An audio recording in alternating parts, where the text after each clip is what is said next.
December 24th, 1902, New York City. The Johnson family gathered around their Christmas tree, a beautiful 10-foot spruce, decorated with handmade ornaments, silver tinsel, and 47 real candles. The children sang carols. The candles glowed. It was the most magical Christmas Eve they'd ever had. By midnight, 3 of those children were dead. The house was nothing but ash and timber. The father and mother survived, barely. And here's what will shock you. This wasn't unusual. This wasn't a freak accident. This was Christmas in America. Before electric lights, before the little strings of bulbs you can buy at any store for $12, every single family in America faced an impossible choice. You could have a beautiful glowing Christmas tree that filled your home with light and magic during the darkest, coldest month of the year. Or you could keep your family safe. You couldn't have both. Tonight I'm going to tell you about the Christmas tradition that killed hundreds of families every single year. The rules people followed trying to survive it. And the invention that finally saved Christmas. But first, I need you to understand something that nobody talks about anymore. Your great-grandmother. She knew exactly how dangerous this was, and she did it anyway. Here's why. The beautiful Dame Jerry want you to close your eyes and imagine something. It's 1880, December. You're a mother with 4 young children, ages 3, 5, 8, and 10. You live in a cold house in Pennsylvania or Ohio or Massachusetts. Somewhere where winter is dark and brutal and endless. Your husband works at the factory. Your children go to school when the weather allows. You spend your days cooking, cleaning, mending, keeping everyone warm and fed. And then, one evening in early December, you look out your front window and you see it. Your neighbor Mrs. Patterson, the banker's wife, has just put up the most beautiful Christmas tree you have ever seen. It's not just decorated, it's glowing. 40 tiny candles flicker in her front window. Even from across the street, you can see the warm golden light spilling onto the snow.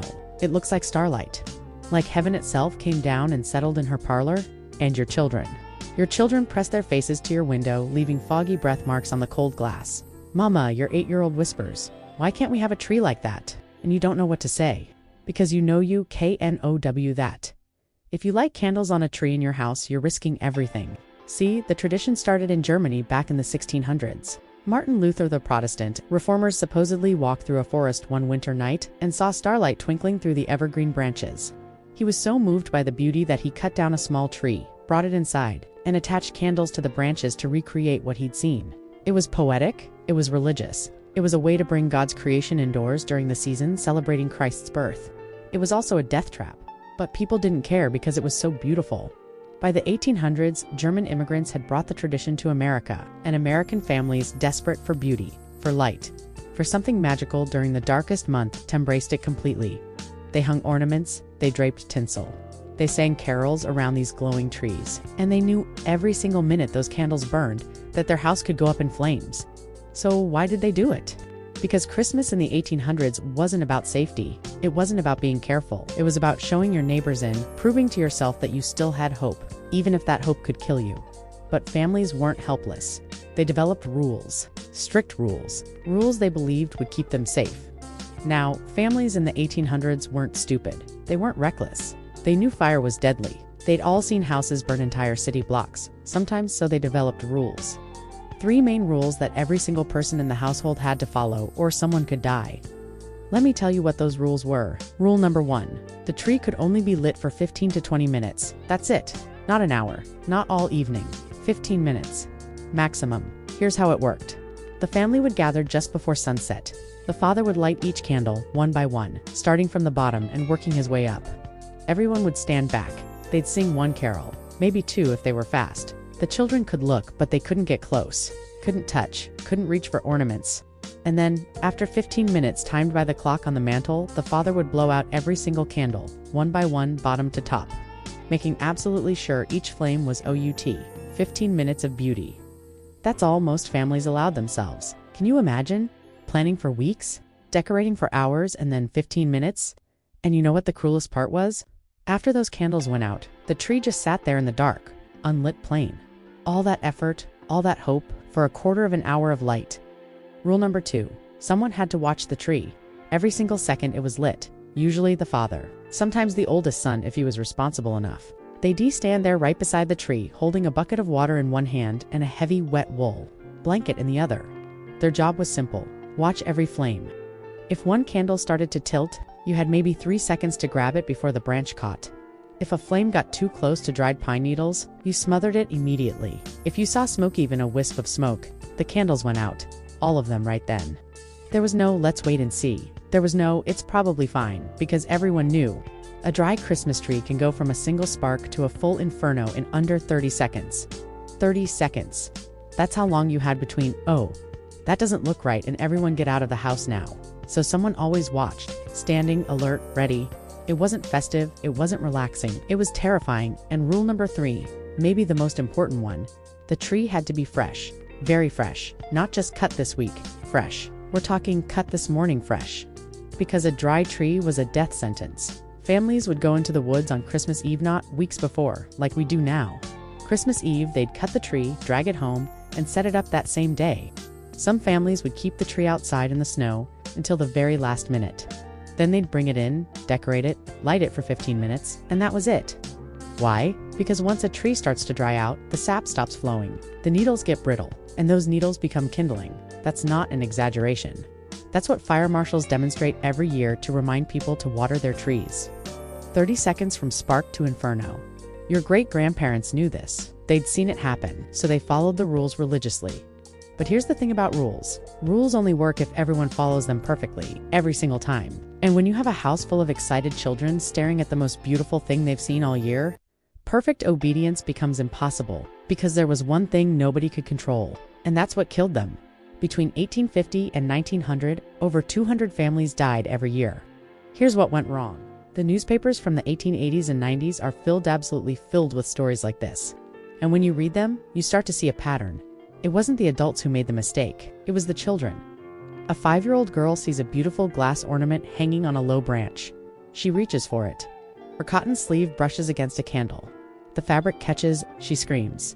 Her mother tries to put out the flames, but the girl panics and runs, spreading the fire to the curtains, the rug, the tree itself. 30 seconds later, the room is engulfed. Or, a 7-year-old boy is so excited he waves at his sister across the room. His hand hits a branch, a candle tips over. It lands in the dried pine needles at the base of the tree. His father has the water bucket ready, but he's 3 steps too far away. By the time he reaches the tree, the flames are 6 feet high. Or, a toddler, barely walking, sees the pretty lights and wants to get closer. She grabs the lowest branch to pull herself up. The whole tree wobbles. 3 candles tip, and that's all it takes.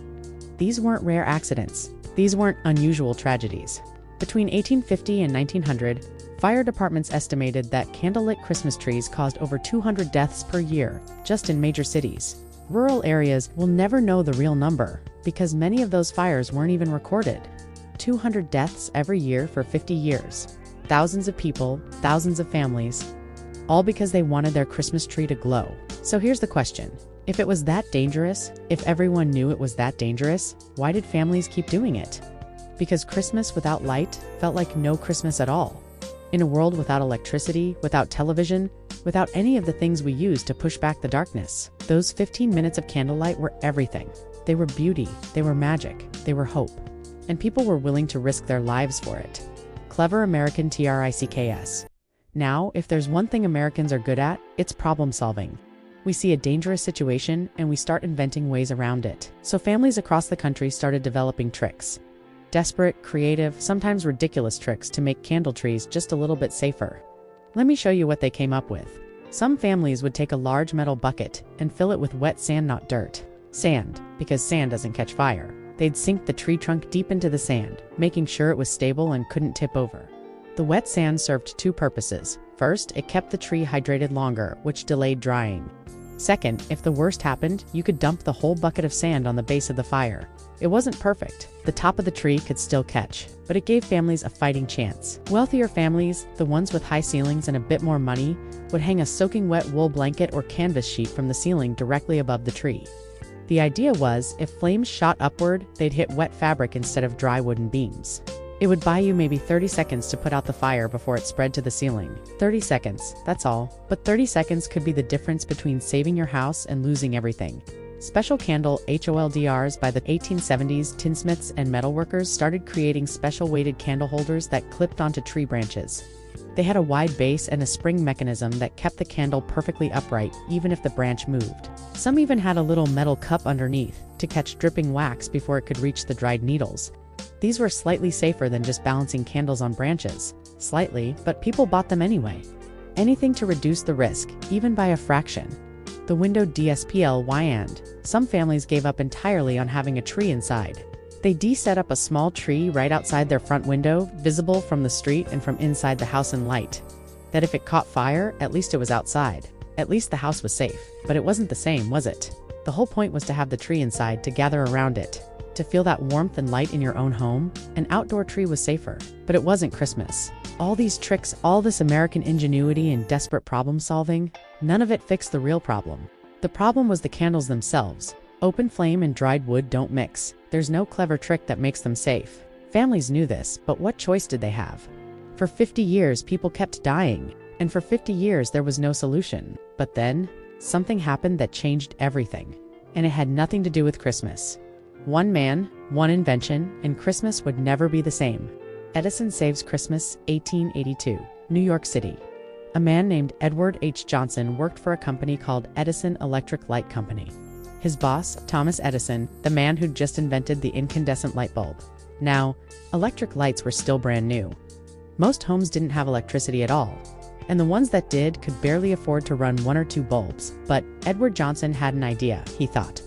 What if you could put electric lights on a Christmas tree? People thought he was insane. Electric lights were expensive, fragile, and electricity itself was considered dangerous. People didn't understand it yet. But Johnson didn't care. He hand-wired 80 light bulbs red, white, and blue and strung them on a rotating Christmas tree in his New York City home. Then he did something brilliant. He invited newspaper reporters to come see it. The New York Times called it brilliant and magical. Other papers ran stories with headlines like "The Christmas Tree of the Future." Everyone agreed. This was revolutionary. This was the answer. Electric lights couldn't catch the tree on fire. They stayed cool. They could burn for hours without danger. Christmas was saved, except it wasn't. Not yet. Because here's what nobody talks about. It took 40 more years before electric Christmas lights became affordable for regular families. 40 years. That means from 1882 to the 1920s, an entire generation. Families knew there was a safer way. They'd read about it in the papers. They'd seen pictures of Edison's tree. But they couldn't afford it, so they kept lighting candles. And they kept dying. It was until the 1930s, when companies like General Electric started mass-producing cheap Christmas light sets, that candle trees finally started to disappear. They went from specialty items that cost a month's wages down to something you could buy at Woolworth's for $1.50. And that's when everything changed. Suddenly, families could have the glowing tree, the magical light, the beauty, without the terror. Your grandmother, if she was born in the 1920s or early 1930s, might have been one of the very last people to see a real candlelit Christmas tree. And if you ever asked her about it, I bet she told you the same thing everyone from that era says. She'd get a faraway look in her eyes, and she'd say, "It was the most beautiful thing I ever saw and the most terrifying." So here's what I want you to take away from this story. Every time you plug in your Christmas lights, those safe, cool LED lights that you can leave on all day and all night without a single worry, I want you to remember, your great-grandparents did you to have that luxury. They had to choose between beauty and safety, between magic and survival. They gathered their families around trees that could kill them all. They posted watchmen with buckets of water. They timed their celebrations by the clock, 15 minutes of light, and then darkness again. And they did this year after year because they believed that some things were worth the risk. Hope, beauty, togetherness, light in the darkness. We don't have to make that choice anymore. Edison's invention gave us the magic without the terror. But maybe, just maybe, we should remember that our ancestors did. They risked everything for 15 minutes of candlelight. And maybe that should make us appreciate our safe, glowing trees just a little bit more. If this story brought back memories, if your grandmother or great-grandmother ever told you about the old, dangerous Christmases, I want to hear about it. Share her story in the comments below. What did she remember? What did she tell you? These memories are disappearing. But we can keep them alive together. And if these quiet histories matter to you, subscribe, because we'll keep remembering together.